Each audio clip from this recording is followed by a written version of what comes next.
BYOB. We are live. Let's go.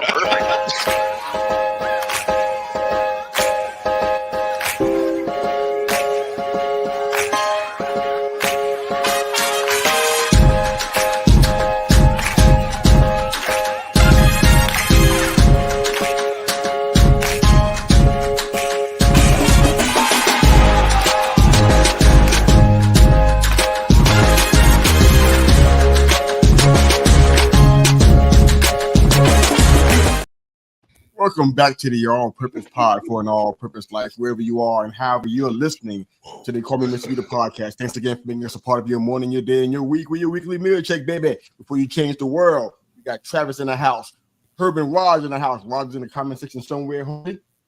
Safely driving or at work. Bo's in the house. Good morning, fellas. How you guys today? Great, man. How are you? Here he is. Yeah, doing well. Hey. Morning, of course, the obligatory roll tide. Are you copying and pasting? It's actually just the signature line. Yeah. As soon as he hits enter, that's what fills. That would be amazing. All right, so how you guys? You guys good? Good weekend? Yeah, if Travis is good, I'm good. Oh man, I'm doing great. Yeah, you already know where I'm at. I mean, my body hurting because I'm getting old. You know, with this walking around SeaWorld all yesterday and then Disney on Wednesday. So it's been I've been getting them steps in, bro. Disney. I hear lemonade is good for what ails the body. I heard it is too. I heard about a cookout. You know, people that you need. Yeah. You getting invited to a cookout?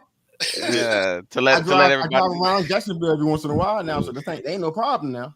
No. to invite everyone else behind the scenes about if you go to a cookout, don't drink the lemonade. That's what I learned this morning. Now, Bo will have a hard time getting to Jacksonville, but I think Herb and I, or Bo and Raj probably have a hard time getting there. But Herb and I can make it though.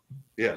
Yes, we are going to invite the crowd behind the curtain. Yes, but right before we started, they were going to ask me a random question off the top of my head, and I told them I would pee in the lemonade, and I told them I'm not going to be invited to one of my barbecues. You're all getting a random question. It's everybody. That's why you drink stuff that comes in bottles that you open yourself. Absolutely. Yes. Come on, you don't. BYOB. Same thing you doing San Juan. Come on, baby. That's right. It Bottle sounds only. like somebody that's been scarred before in life. That's what it sounds like. You've been through something. At least you got your steps in. I got very few steps in because I was sitting on a boat. That's Out on a boat, middle of the river. In his stream, in his backyard. Nah, that's big enough for a boat. I was out Rogers, on the river all weekend. Here you go, Raj. That was it. That was your green light. He was on a boat somewhere. So go ahead and add that to the list of things that we ate about both. You know you're going to find me near water. Has his own stream. Now he's on boats now and yachts and whatnot. So here we go. Oh, it upgraded to a yacht. I mean, it was a pontoon boat, but hey. Add it to the list of things that he does more than we do. So. Oh man, next my boat gonna be on Shad Khan's yacht. I mean, there's next one. There's a lot of water here in Washington. It's pretty easy to find yourself near some. Not a far stretch. I mean, it's happening almost every week now, so it's like a thing. But here we go. All right, so as far as before we get into our daily slate of things to talk about today, what sports story nugget got your attention this week? Rapid fire as much as you can. What jumped out today? Well, today's Monday. Forgive me, but what jumped out this past week? It kind of had your attention. It could be sport we don't talk about. It don't matter. But what jumped out today? Sports story and nugget that jumped out for you this week? Yeah, I mean, I guess I'll go first. So our local arena football team. They headed down to Kansas and got the win.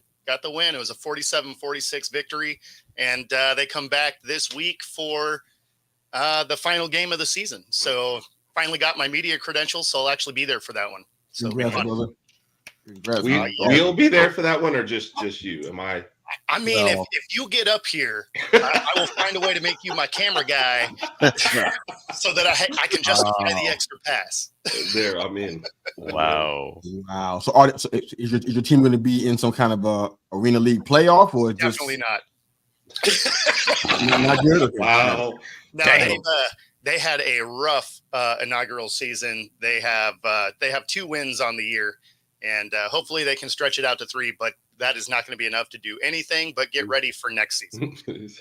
Abandon all hope, you enter here. Exactly. Yeah, no, it's a wrap. So now you're just out there trying to mess up other people's year, right? Yeah. So every game, spoiler game from here. So yeah, you try and finish the season on a high note with a win. And then, yeah, you retool, you get ready for next year, try and figure out what went wrong and what went right. Well, here's one thing you can help us out with. Let us know when the league actually starts. We have no idea when it happened. We found out about it 2 days before the playoff. We have no idea. No, their marketing team was very similar to the WNBA. They want to protect the program from the fans. Right. We don't want nobody to come. I swear somebody asked me about them, and I said, I guess they had stopped. And then when you came on and told us they were playing, I was like, oh. I thought they were done too. They want to grow naturally by word of mouth only, I guess. Yes. I mean, that's a rough way to go, but yeah. Oh, Lord. All right, before Raj and Trav jump in, Herb jump in, say good morning to Big Mike. He is 1/3 of the Thursday night triple threat. Yes. 2 Thursdays a month. We talk professional wrestling and everything that goes with it. Good morning, big man.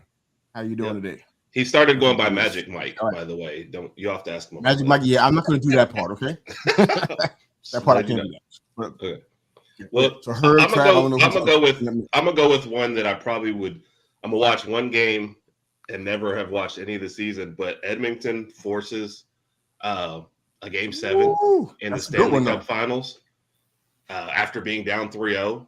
So, and I guess they're like putting up the stats. This hadn't happened since like 1949 or something. I don't know, some way long ago.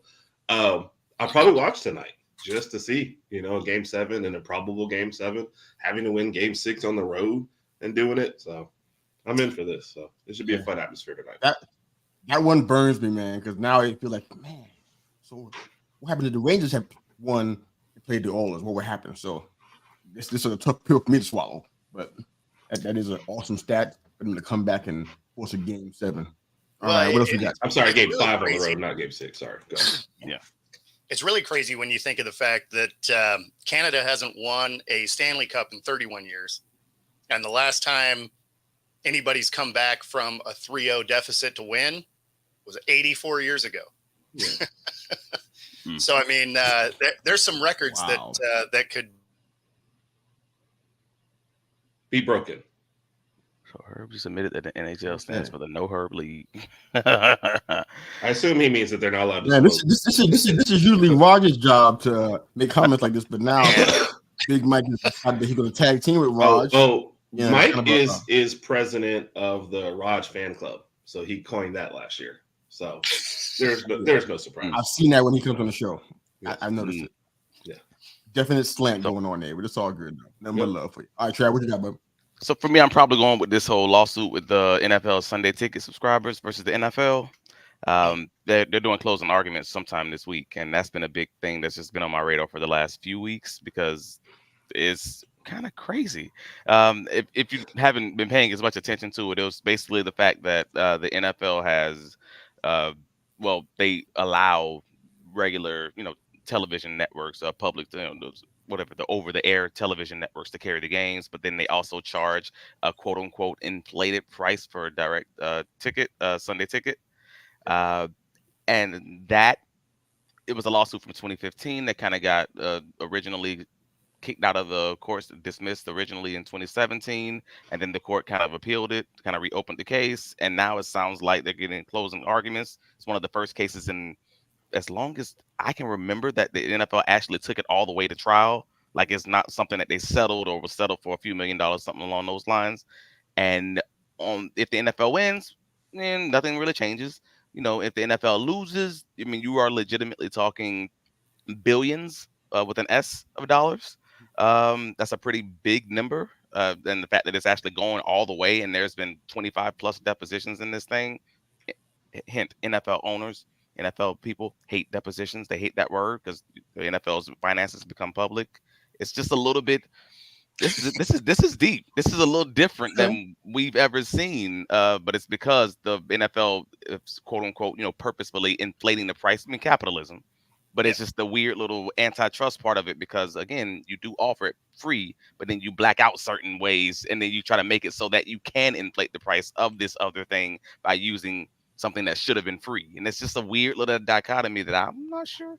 And if you ask a lot of people in law, I live in law in my other job, like, how this would go, they'll tell you, hey, man, this is a coin flip. And for a few $1 billion, a coin flip ain't great. True. So I get why you're involved in this, because if you follow law and you're really deeply immersed. I didn't hear about this story, but you said direct TV subscribers during what years? I'm just trying to find out. So years. That's a great. I'm not sure of the year's time frame because originally this lawsuit was filed in 2015. But if you want to bear with me a minute, I can get you the specifics. But they're saying that the jury could avoid damages. We gotta go too deep. It was quite. Am I getting paid? I don't. That's no. Give me a second. So they said the jury could avoid them anywhere from $7 billion in damages, but even up to $21 billion. So again, we're not talking small money. We're talking like big money. And yes, could you be paid? Maybe. I mean, I'm talking about whatever it was that's old to me. I ain't talking about no $1 billion. I'm talking about. No. That's where in the comments. It'd be 25 cents. That's what you're going to I remember being part of like the Yahoo one or one of those that came up there, and they deposited $6 into my account, and I went, "Oh wow!" Right, book the cruise.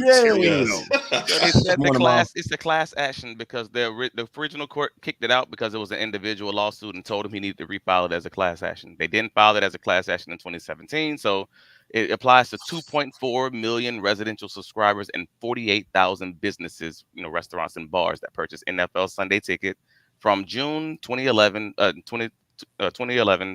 2023. So if you've had Sunday Ticket in that time frame, you most likely apply. What's the years again? 2011 to 2023. Yep. Oh. Yeah. I had a ticket for 2 years during that time, but I didn't know I was getting robbed though. There you go. So you might get $23, baby. You may be entitled to compensation. Could be 10 cents. Who knows? Yeah. I mean, I get a check for 10 cents and stuff all the time. That ain't no big deal. I'm a 10 cents in it. That's the case. Gonna send you a pack of Big Red and call it a day. There you go. Good morning, Mom. Always in the house representing us. Love you and thank you for your support. Unfailing. All right, Rec Room Sports. Good morning, my man. Says I'm pulling for any Canadian team until they get the cup. All right. This could be that year. Hope that works out for you. This is a good shot at it. Probably the best one I've seen in Canadian team. How many years now? Probably quite a bit since they've been in the running for this. Okay. Well, my story real quick is probably going to be something that we have already been talking about, but I watched the entire Fever and Sky this weekend. Only thing I can get in, I couldn't get anything else in. That's all I could. So yesterday was a delight to get some sports in. Watched the entire game, top to bottom. I did flip during commercials, but watching top to bottom, that's an exciting. I guess I'll say an exciting sport because I'm assuming they're all doing this, but it was a very exciting game, nonstop, quarter to quarter, no breaks. It was just high energy the entire time. This Reese Clark thing is just getting further and further along. Next week, I want to get into some things about Angel Reese specifically and kind of do some NBA comps, but that game was good. Came out to the wire. The Fever had a tremendous lead on them for quite a while going into the third quarter. Probably up by like 15, something like that. Yeah, 15. And yeah, I stepped away for a little bit and came back, and it was like totally changed. Reese took over the game, which is something that we've been talking about for a while that had not been happening as far as her shooting percentage. He scored 25 points. She was dominating on the defensive end, rebound-wise. She was scrappy going after the ball. She did fantastic. Clark had a great game, too. Moderate scoring, franchise record 13 assists, which is like good. I guess the question is, did all her deferring cost them the game? That's a question for another day, I guess. But it was a fantastic game, man. It was entertaining. I was pumped for it. I don't know how people wouldn't like it if they gave it a shot. If they had good marketing behind it. You know the game's going to start, when the season starts, when the playoff starts. It wouldn't hurt to tell the fans, but I think they would enjoy it. They saw what I saw yesterday, but Yeah. Any thoughts in that game? I know Herb, you said you already watched it as well. Yeah, too, right? the Reese Clark thing, probably way overstating, but it just feels like the NBA could ride this kind of like a magic bird thing, just because of all this stuff coming from college till now, and it just seems like a big, like it's in the middle of the game they focus on it, but outside of the game it's just like, oh, here's another game, and they. NBA, when they had Sunday games, it was like here, you might have that early 12 o'clock game. Then you had your primetime game at 2:30. And then they had the other games come on afterwards. The WNBA puts on 3 games at 2 o'clock, and then their primetime game is 3. And they're just like, I hope that none of y'all has the WNBA pass and you're only watching this game. But if you're a WNBA fan of it just seems like it should have its own thing, its own spotlight. And I would put these 2 players out there. I'd show their pregame interactions. I'd show their postgame interactions. Like, I would ride that thing. And they just don't. It's like they use their marketing for dummies book, right, and use it to level a table. Right? They don't even open that book. They're just like, you know what? We just hope things work out. Yeah. And I think, and I honestly believe that they're just choosing to go with the time slots that they just happen to be given. It just feels like. It feels more like being run by a charity. Hey man, we'll take what you'll give us. Yeah. Like we'll take these slots. We know nobody else wants them, so this is kind of just where we are. And it's weird. But also with the Reese, with the Reese Caitlin thing, it just feels like these 2 are, to your point, the WNBA could absolutely ride these 2 because it feels more like a Tyson Holyfield match every time that they're playing, and one is obviously better than the other one, but that don't mean you can't lose. And it's just very intriguing just to watch them kind of go back and forth with this, physical basketball. Yeah, and to Mr. Hughes' point, this game, it was a great game to watch. I felt like Caitlin Clark did, and I don't know how much analytics, like you said, maybe next week we go more WNBA, but I felt like she played a good game and took what was given to her. And there could have been more assists had her teammates knocked down a couple of the shots that were given, or just not drop the ball when it came to them. There's at least 3 or 4 that come to mind where it's just bad. And then, you see some bad coaching. Caitlin Clark barely touches the ball on their last 2 possessions. You know what I mean? It's just stuff like that. But overall, I thought both of them played well. Reese, that was her best game out there. You could tell that this was the one that she wanted badly, and that line was impressive. Yes. Well, and then to lead a team back from 15 down and you're not an outside shooter, that's usually a very, very tough. If Clark is down by 15, you said she brought her back. I'm like, well, I assume she hit a bunch of threes. For Reese to do it, I was very, very impressed by her game and her efficiency. So it was a good game. You do feel bad for Clark a little bit because kind of in the middle of that game, her teammates had hands of stone. Yes. Particularly in the first half. Yeah. But honestly, though, Tony started playing basketball. Oh my God. Basically, if she didn't pass it to Boston, it was like a 50-50 shot on if the person got it and finished it. Yep. So I'm pretty sure out of the 13 assists, like 8 or 9 of them went to Boston. It felt like, and the rest of them, you're just like, please catch it, please shoot it, please. It was stuff like that. So, well, what shouldn't get lost on us is that the Fever, they haven't been a good team in quite a bit. They've been drafting high the past couple of years for a reason. So I think we got to see what that reason was. They didn't look good. Yeah, they didn't look. I know, but they didn't look the same as this. They look worse. Everything they did was rough. I mean, the shot selection, it was just bad. And Kirk mentioned the coaching too. It's going to come to bear at some point by the end of the season. It's going to be talked about at the very least. All right, Rod got his nugget in. Roger's nugget. Oh, first of all, say goodbye to Mike. Thanks, Mike. Back to work. I hear you, brother. Yep. All right, and Rod jumps in with his sports nugget. USA beats Bolivia. 2-0.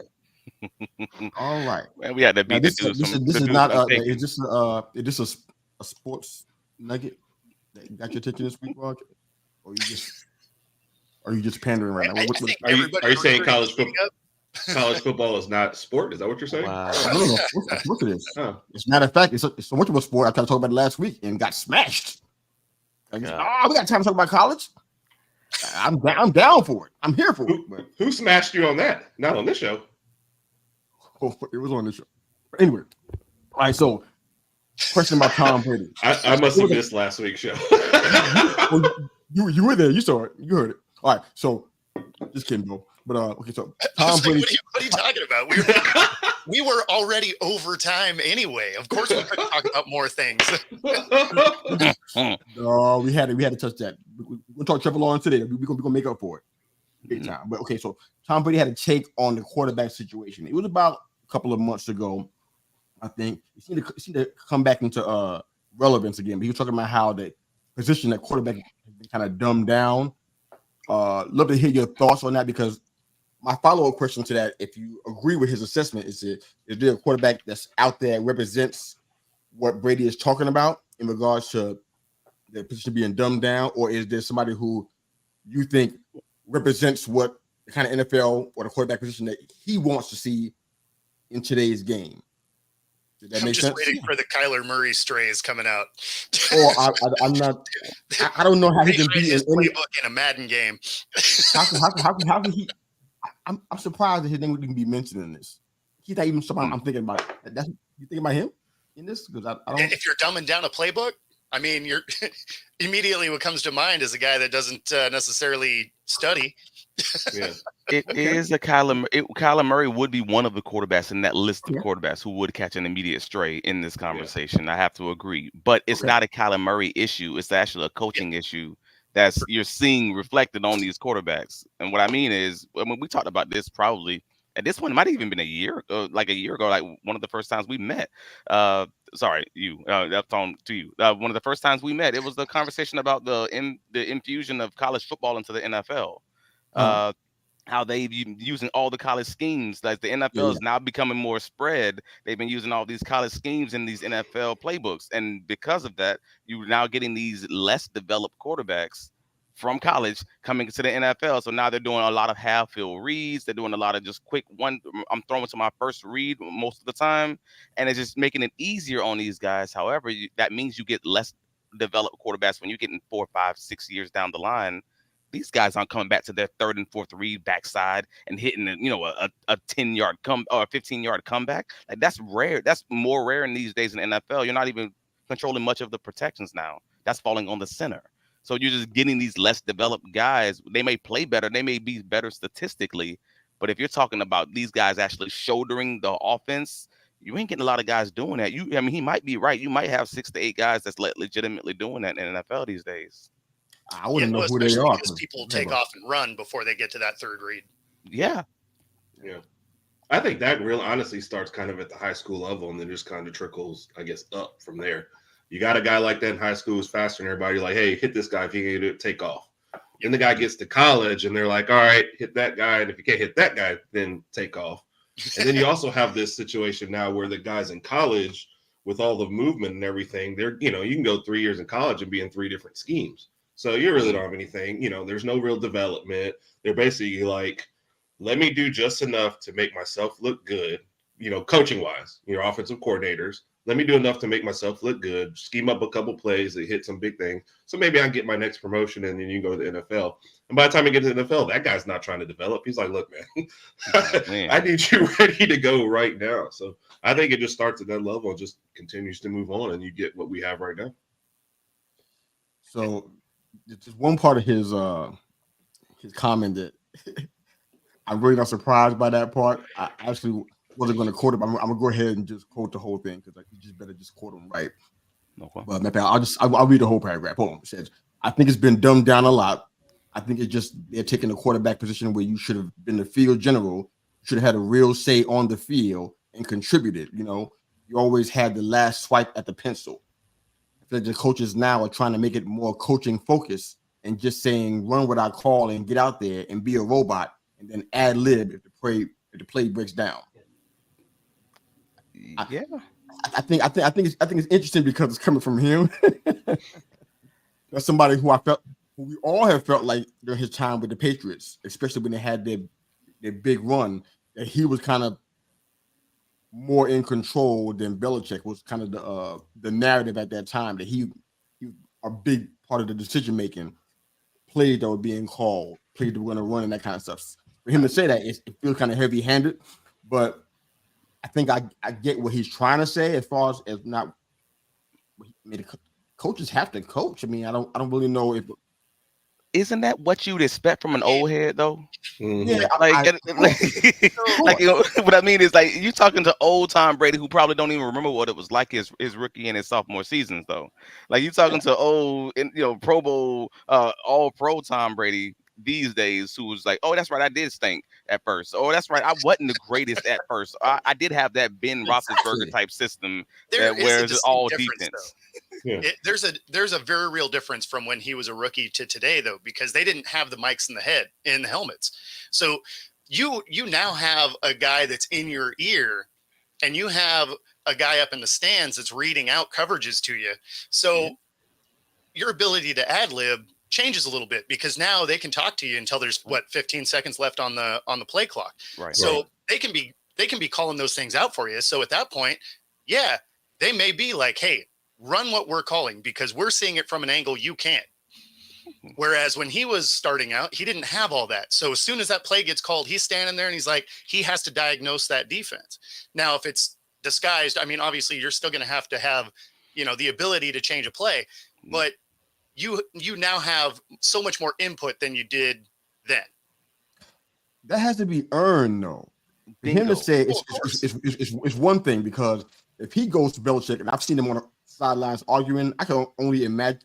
I have limited reading skills, but I can only imagine most of the time Belichick had an idea. Brady nullified this. You know what? No, let's do this. And they went with that. And because of his cachet and at the time that it has worked and his longevity and his career and his success, Belichick probably cool with that because he can trust Tom because he's seen him do that. But how does that work now with the question I asked about the quarterbacks that are playing today? Who has that ability? Who has that level of trust that they can be able to go out there and the coach is saying, run this. And they say, no, he's shaking them off. He said, no, let's run this.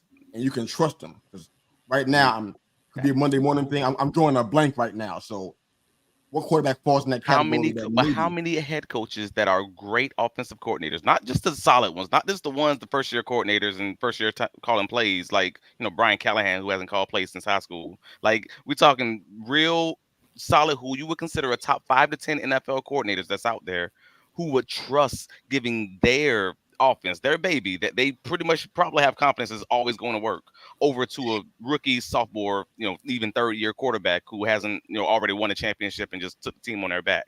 And a lot of guys who've done that piece, the second piece, to take something from this guy who's like, hey man, I know I'm dope at this. Just follow my system, like a Kyle Shanahan. Like, okay. I don't know a lot of guys who are gonna take audible authorization from like Shanahan. Well, let me ask you some rapid fire questions then, since we're here, and it's be kind of fun for us to go into this, and then we get into our AFC South Jacksonville stuff. But how about Patrick Mahomes? Yes. Can he? Does he have enough catch it to the side, stuff on the fly, and go with that? And Andy Reid is good with it. Is he a thumbs up? That dude's amazing. Yes. Okay. How about Lamar Jackson? Is Lamar Jackson a thumbs up for this? No. Does he have the catch it to the side on the fly? I mean, just tell me thumbs up, thumbs down. I actually disagree. So situationally, absolutely. You can. Yeah. Who's Herbie said no? I say no because I feel like he's still my list. I mean, it was going to be like Mahomes and Rodgers has probably earned that, and the rest of them. Like with Lamar, I still see the first read, second read, take off sometimes. So I think he's still in that other category of I'll trust my legs. Like when you talk about with Brady and what he earned, he also was never a guy who was going to take off. I guess I took that question a little different because I took it as the coach is okay with it, and their coach seems to be okay with him saying, two different go ahead things. And take off. So I think their coaching staff trusts him to make the audible into the run. Mm-hmm. Whereas I guess the way it looks like maybe you took it is taking it into a different type of play. But well, to that point, then I definitely don't trust Lamar if we're saying that he has that. And I saw the way that Chiefs game played out, and they never audibled into the run. So then I'm definitely doubling down on that one. So that was actually one of the few times where I thought that was the first time that I had seen the Ravens do things that they didn't do. Like they played differently than they played the entire rest of the season. Like they had lemon booty in that playoff game because they just played differently. So are you saying what I mean? that they drank your lemonade and that's what happened in the game? Hey, Is that bro, what we're maybe saying? they felt that stress, they felt that pressure, and it was like They forgot how to run. Yeah, Or that that's what runs it was. existed. They had the opportunities and That simply was- didn't do it then. And had they done it, I think they would have been more successful. But right. the way I interpreted the question was, hey, do you have an offensive coordinator who's dope? No? All right, then cool. Yeah, then this quarterback probably has shown to be good enough to at least audible out of your play calls, because you may be good. You're a coin flip also. Like, you both are a risk. But at that point, he's good at least. So Lamar Jackson's good enough to be better than your play calling right now. Whereas you have like someone like Mahomes who's dope. I got a few more that I want to hear from you guys, and then we'll go ahead and jump into our AFC stuff. All right. So how about Brock Purdy? No. Yay or nay? No? Not yet. Jared Goff. I think they do give him some latitude. Yeah. I think there's too many option routes to say he don't already have audible authority. Matt Stafford. Man, you think? Honestly, I don't think they give him that, even though they probably should. Really? The brainchild is the coach, man. That's what's making this machine run. Yeah. Wow. I'm shocked about that answer. I thought he would. Okay. How about Joe Burrow? Oh, probably he should have it. That was going to be my answer. Was a probably. He should like have I don't want. Does he have it? Like that's not a for sure thumbs up. That's like a. Yeah, exactly. That's the gladiator. All right. Well, then the ones coming up, you have a problem with the ones coming up next, then, because it gets worse. How about Josh Allen? Actually, he does. That whole offense runs on him. Yeah. And then the OC's new. Okay. All right. How about Baker? Bo's boy. No. He doesn't have it? No. Last year, I would say he did have it. This new year, I don't know. I feel like last year he had it. That's why I'm asking. Right. Last year, I think he did have it. This upcoming year, I think he's probably going to deserve having it because he's going to have a new OC, right? Oh, I don't know. Yeah, I think he does have a new OC. With a new contract. This is not a trigger, Raj, but I have to ask the question. How about Tua? I mean, does he have no credibility? You should not. No, because he gets himself in harm's way when he does. Yeah. There's a lot of plays where I think they have designed the play and Tua is looking at that first guy and going there. And it's half the time it's Tyreek Hill. So it's like you don't even know if we're reading anything else. So exactly, I'd say no just because of that. Okay. Well, I think he's just hitting X all the time because that's where his thumb's already sitting. Yeah. And sometimes it's like crap, nothing. All right, let's see. I know there was triple coverage, but if I throw it out long enough, it's either incomplete or he'll catch it. So here we go. Dang. All right, so the last guy's going to be who we're going to be moving into transitioning. So we're going to say Trevor is my next one. No. And then we'll go ahead. I disagree. I think he should have it. I don't think he doesn't have it. I think he should have it. Well, that's what I was saying is he doesn't have it. Yeah, he doesn't have it. And that just falls on the coaching staff and the way that they run the offense. Had he had it, it'd look more like the playoffs and the late season 2022 season when they get into hurry up mode and they always play the best. That's just so happens to coincide when they're down by 21 points and all of a sudden they're in hurry up mode. They play great. And all the other times when they're on schedule and doing all these other things, it's always a little harder. I think he doesn't have it, but he should. Okay, I want you to flesh that out. I'm going to lay out a couple more things that we're going to be talking about, and then we move into our last two NFL questions for the day. So I want you to flesh that out for me about why you think T-Law should have that. We'll talk about his deal, if you like to, the record deal that he had, Josh Allen deal, and then AFC South predictions. And also, by the way, I read the article that you posted this morning in regards to Trevor and the turnovers. So if you want to go there, I can give you some time to do that too. So if you don't want to, you ain't got to. But I was interested in that article. I was like, I gotta come back. I didn't realize this was. I wrote it on Thursday, and I've been waiting to put it. I've been just nipping at the ankles for my producer to post, and he's like, just hold it up, wait until Monday, and I'm like, ugh.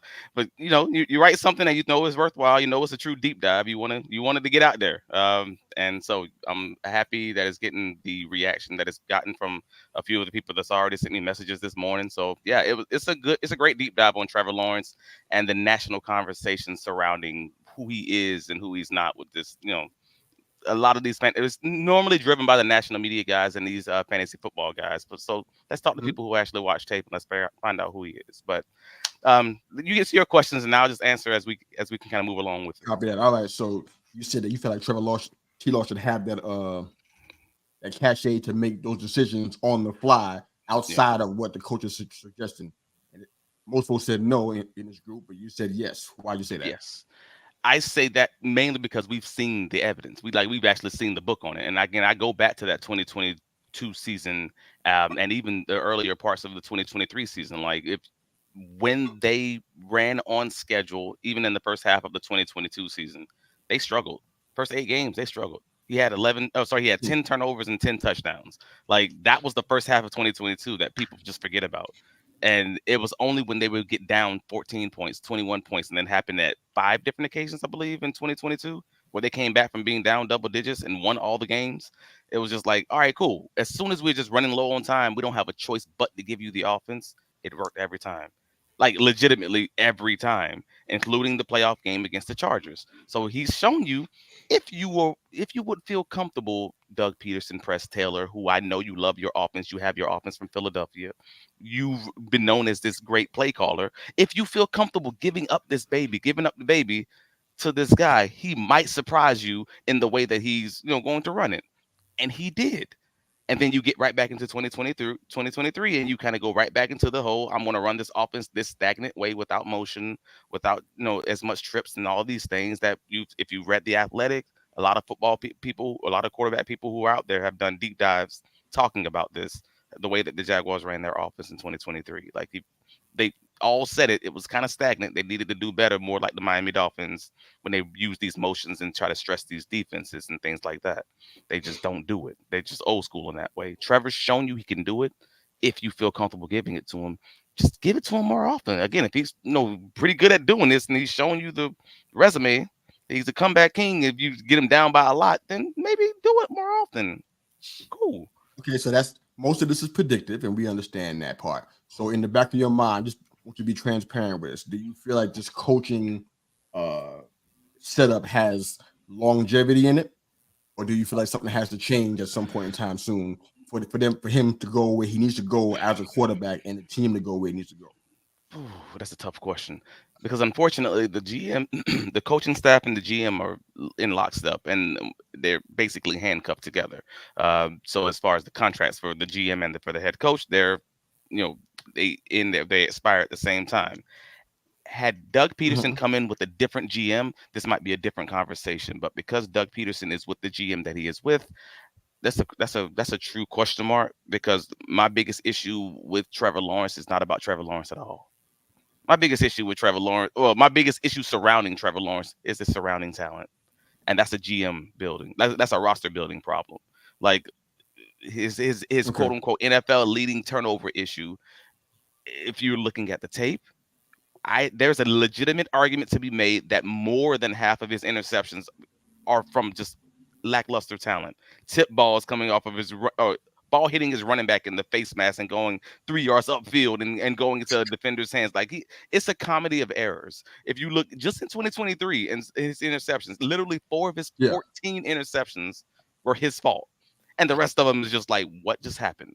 And you can do the same thing with his fumbles, which is just crazy. So again, take a look at the article on bigcatcountry.com. Does Trevor Lawrence have a turnover problem? It's a deep dive. It's supported with video evidence. It's supported with advanced stats, etc. Like I'm telling you, it's just weird that anybody with the label fantasy football in their title just box score watchers basically, and they're just saying, "Hey man, this dude sucks. This dude stinks."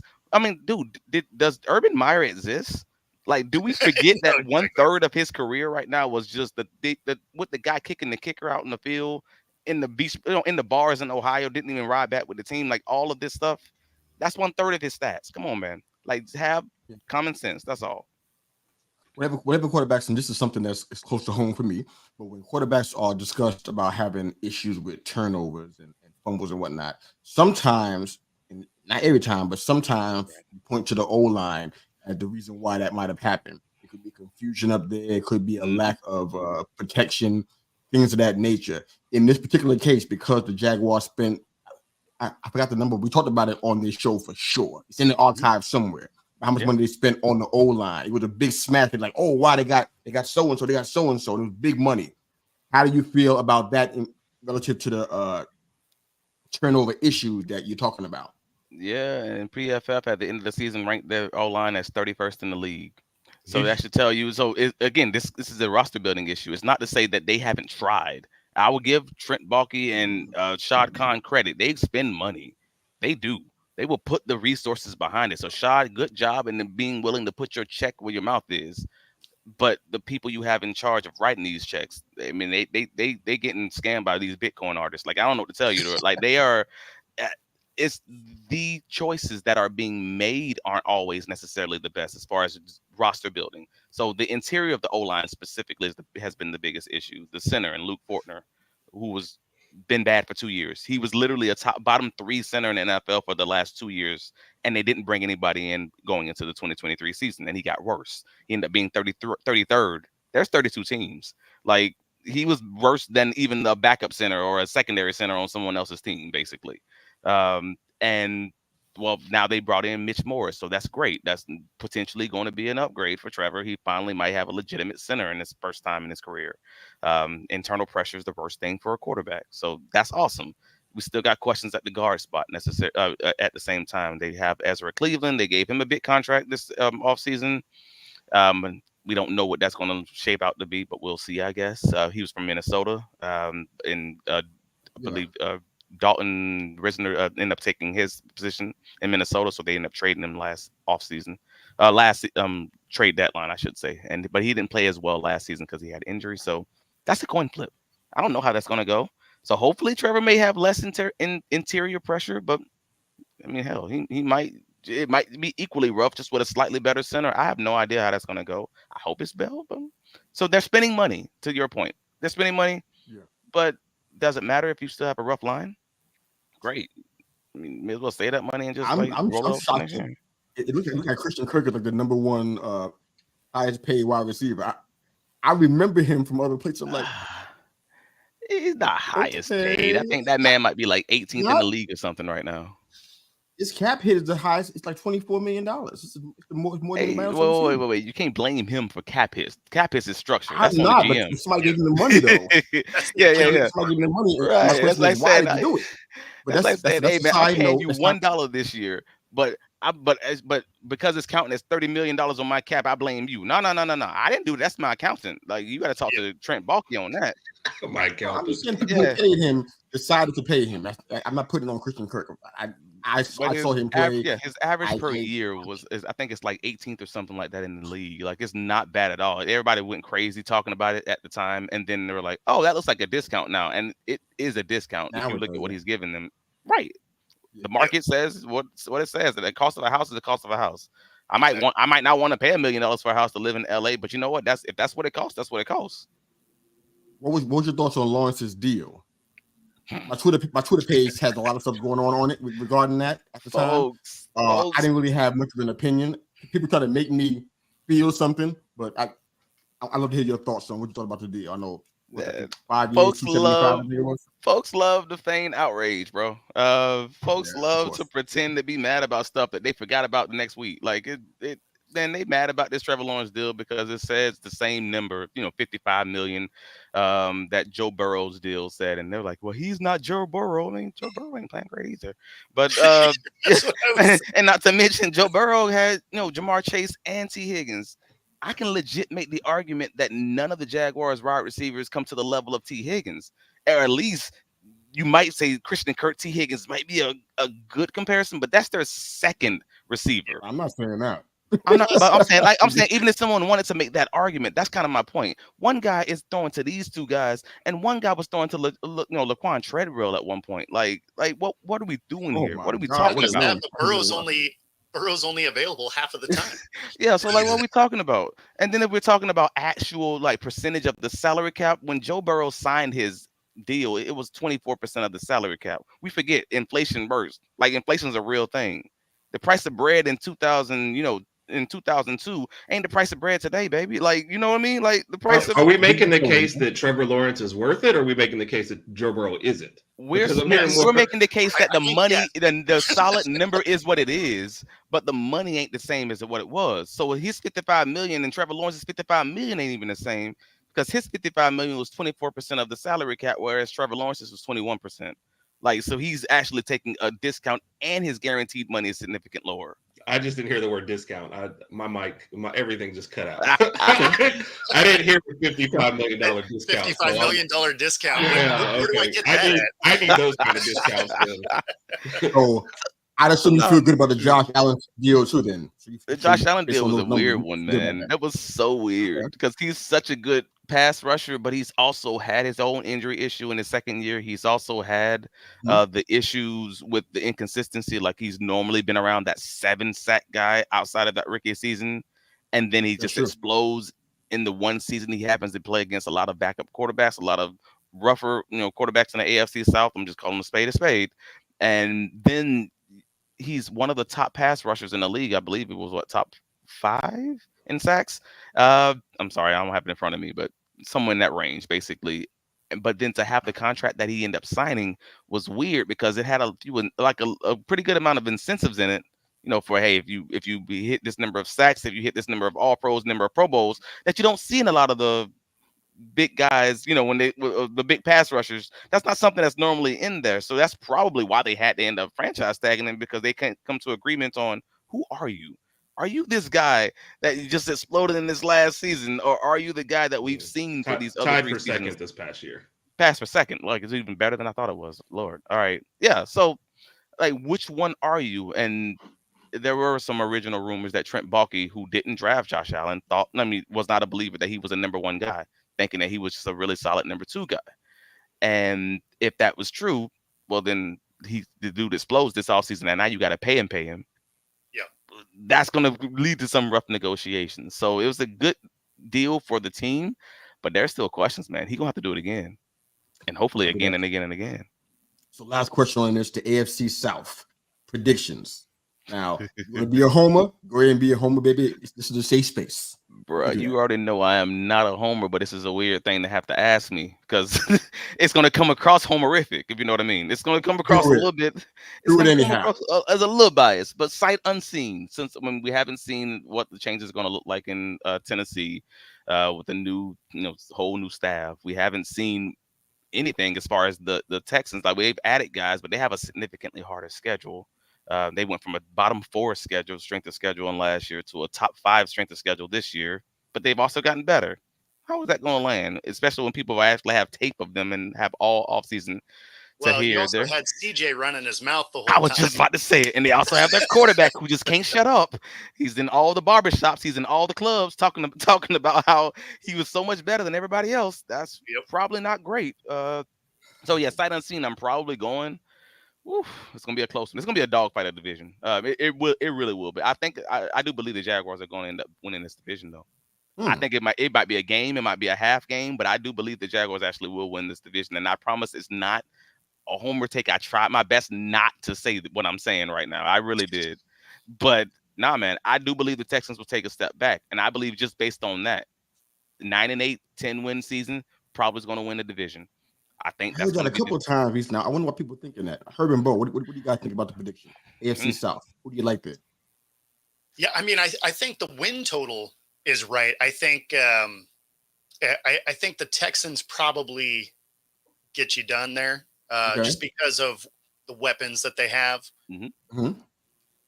That being said, Stroud's in for a tough year, because I think he's writing some checks he's not going to be excited about cashing as this season goes on, because there's going to be a lot of teams, especially on the defense that he was clowning on, that's going to have this game circled. So they may be willing. I feel like I'm behind it. Y'all guys are ahead of me. I'm behind. I haven't heard him say a word. Oh, he's been in a lot of podcasts. Yeah. We've talked about it. We've talked about it on one of the two on the Monday or Wednesday show. So we've talked about the CJ Stroud stuff. Yeah, I didn't think he was the type to be. Yeah, no, he's said a lot of things on different shows, so it wasn't even like a one-off. Like he's come out on multiple shows saying stuff that. And there's somebody on the Colts that he's like, somebody on the Colts he's like specifically going back and forth with too, or like with the linebackers. They're like already a little rivalry. So I mean, and if you do enough of that, the guy that's coming across isn't worried about a 15-yarder. Thank you. He's coming to pop that helmet off your head. What's 15 yards, baby? Like, come on. Right? I'll take that $50,000 if you're out of the game. Yeah. Wow. Let me step my game. All right, so Herb, how about you? Prediction. I'm going Texans still. I mean, because that's also a team I root for too. So I'll go with Texans. Oh, is it? Okay. Now that's subject to change at any time. I'm a college guy, so if you like trying to engage me on the history, I'll be like, I don't know. They got Will Anderson last year, so I started rooting for him. So. I mean, I was about to say, you look like a guy that made some good decisions, man. And I don't know what happened to you. Like, Lord. In my defense, I was left unsupervised. So right now, correct me if I'm wrong, Herb, but you said you like Texans and you like Philly, right? That's where you're at right now? Yeah. Okay. But they're like one or two trades away from both of those teams being off my list. So I like Jacksonville when they had Ridley, and then he's gone. I'm gone. Well, it's so weird. Everybody seems to love Jacksonville when they had Ridley. Like, this is weird because PFF had like this whole big thing that we had to post it just on Friday. PFF ranked the Jaguars receiver course 25th in the league, right? And I'm like, oh Lord. All right, wait a minute. But just let me go back to last year. Last year, you ranked the Jaguars receiver court as the 5th best in the league because they had Ridley, and you expected Ridley to be the 84.7 receiver that he was in 2020. Well, that's not who he was though. Calvin Ridley was a 71 last year. So we just lost a 71, and you're saying that this team's going to get worse picking up a guy in college who was like a 75. I don't get y'all logic, bro. Like, what's happening here? You're going way too deep. Nah, Ridley went to Alabama. Is that what it is? All that other PFF, like you went way over here, and I'm trying to tell you, come back right here. We're talking about PFF. That just means that stats are whatever you want them to be. Yeah. Oh. Thank you for that, because I was all in my feelings trying to understand where's the logic here. Hey, we can't. Y'all have these feelings saying like I'm not going to talk Jags anymore on this show. Oh, you think? You think this is based on feelings? I'm talking about these are deep dives, bro. This is all facts. You literally just said you had. When you look at PFF numbers, you literally like these are the words coming out of your mouth. Now, when you're PFF is always tough for me because sometimes their grades you're like, okay, yeah, that makes sense, and then other times you look at them and you're like, what were you smoking when you came up with this number? I can make some of it make sense though, but I get. Raj said that Herb makes a lot of bad decisions. All Herb was kind of saying it felt like was that he's rooting for somebody from Alabama. Thank you. Yeah, that's it. So all right, that's a different way of looking at it. And I bad decisions by following Alabama. Yeah, so it turns out Raj is right. Wow. Gotta lay off them Alabama players. All right, let's jump into our first two NFL questions before we show. All right, so I asked you guys a question. I think I put it out as a poll question, but not really sure. It's been a wild weekend. But which of the projected 5 bottom teams, but you can dispute whether that's true or not, has the best chance at a ceiling of being middle of the pack in the NFL rankings? Here are the 5 teams: Raiders, Broncos, Panthers, Giants, Patriots. I want them again: Raiders, Broncos, Panthers, Patriots, and Giants. Now, they've been projected as the 5 bottom team. Like I said, you can dispute that. It could have changed since the time I saw this. I saw this 2 weeks ago. So these power rankings don't really mean much because they haven't played any games. They're making off-season moves, but nothing's actually happened. They're in shorts. So nothing's really going on.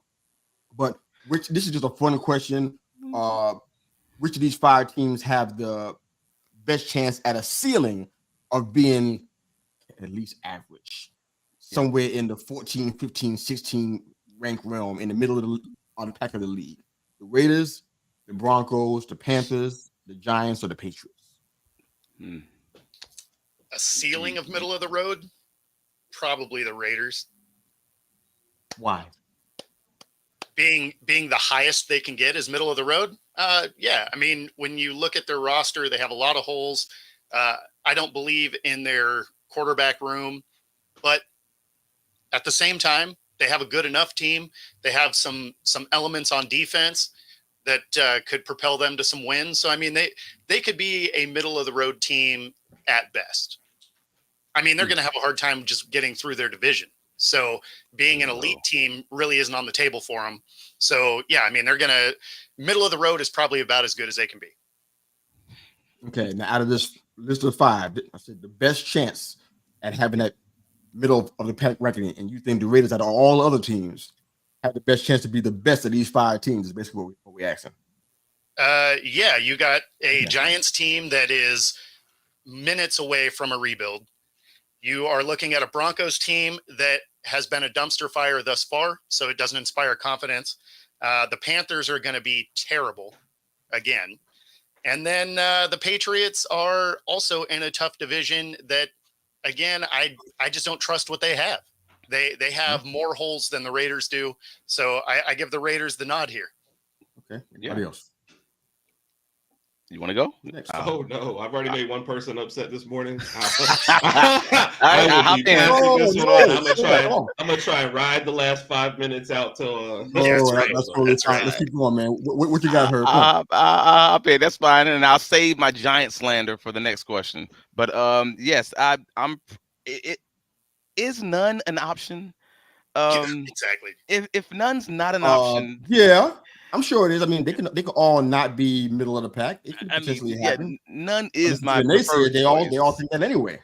But if I have to have a real answer, it's going to be either the Raiders or the Broncos because they just but they also both have to deal with, like to Bo's point, they got to deal with the mutant Mahomes twice a year. So that makes it a little rough just to start off. But you have the option of having Minshew Mania in Las Vegas. With the 8-0 O'Connell, like he did okay to just manage the team and not screw it up. But at the end of the day, Minshew Mania gives you the option it gives you a chance to steal a few games out of nowhere. Exactly. And because of that, and having a solid defense, I'm probably going that route over, projecting an early coming out party for Bo Nix in Denver. So that's probably my choice too. When you said Raiders, I'm kind of in agreement with you, Bo. Mm-hmm. Amazing. All right, Herb, how about you, bro? Yeah, I'm going Raiders. I'm just here so I don't get fined. I'm just here so I don't get fined. Okay. Why are you picking the Raiders? I'm cool with the clean sweep. Why you the same points that they've already been made. You can eliminate 2 of these teams completely. Broncos were up and down, and like if Bo Nix gets out there, I'm thinking, I don't really know. So Raiders, like I said, if with a solid defense, if they get middling quarterback play at sometimes, they'll be. It's not like we're fighting for a great prize here. We're talking about middle of the pack. So which of these teams will just not be terrible? Like, yeah, I'll go with the Raiders. I mean, that would be called improvement. I mean, if you're at the bottom, I guess that's great. It should be something to celebrate, not spit on. They are, but they're probably still also like one move away from a full rebuild. So you're like flipping a coin on how they do. Them going to middle of the pack is probably not the best thing for them this year. So, I don't have anything from Roz. So I guess we'll keep the train moving. All right. So we got our 5-pack NFL questions. These have been really fun and very, very challenging. I'm tempted to make one little adjustment, mid-game adjustment. I ain't gonna do that. I'll just let it be what it is. But next week you'll see one change because something we talked about in pre-production about one of the options. But we'll go ahead and stick with it for now, just to keep it simple. Since you guys did all your homework already. All right. So our 5-pack question usually works like this: we got 5 categories and 5 teams. Only pick each team once. Excuse me. So the first one is winning the division. The second one is being dead last in your division. The third one is winning the AFC, NFC. The fourth one is playing in the Super Bowl within the next 3 years. And the fifth one and last one is a full rebuild in the next 5 years. Full rebuild in the next 5 years. And the teams are the Washington Commanders, the Tennessee Titans, the Los Angeles Chargers, the New York Giants, and the Seattle Seahawks. So we got the Commanders, the Titans, the Chargers, the Giants, and the Hawks. One team per category. All right, we got Roger's answer. Real quick, while you guys are thinking about it, I'm still gonna ride with the Broncos. I think Bo Nix makes some magic happen. Okay. Yeah, I ain't gonna hate it. All right, so these 5 packs are always fun. Makes us think we had to dig deep to get some of these answers. All right. I feel like I've been talking a lot. I was trying not to, but I got it. The homework's done. Yeah, I mean, I guess I'll start with the rebuild, which is the Giants, and I start with that because I already said it. Yeah. So Giants rebuild in the next 5 years. Okay.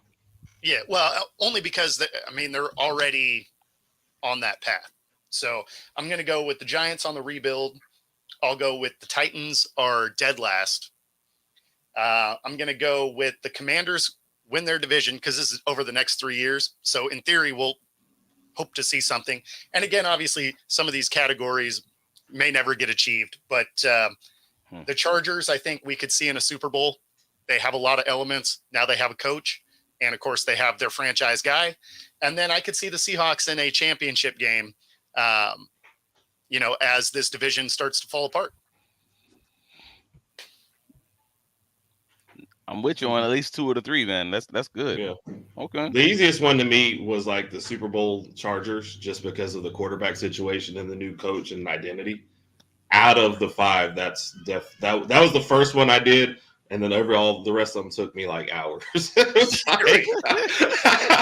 So that's the easy one. Washington feels unfair because they've already been last in division and they're in the middle of a rebuild.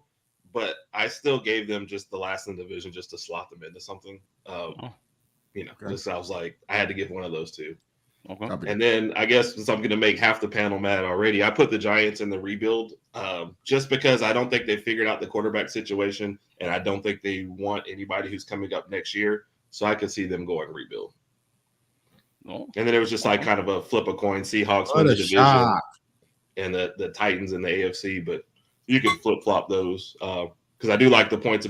So the Seahawks was almost like a win the division or in the rebuild, because I could see them like Metcalf trade away from like starting to go into a rebuild. So it was kind of like I didn't know which direction I felt like for the Seahawks. So it was like, let me flip a coin for them. Okay. That's all 5? That's all 5. You lost count when you said Giants. I blanked out. Okay. I know. So going. I'm glad it's at the end of the hour, so I can like just dip out of here in a minute. So I'll start with my one that was probably the hardest one for me, at least. Bo, are we still cool, Bo? Just before you start, are we good? No, there's tape. Oh, okay.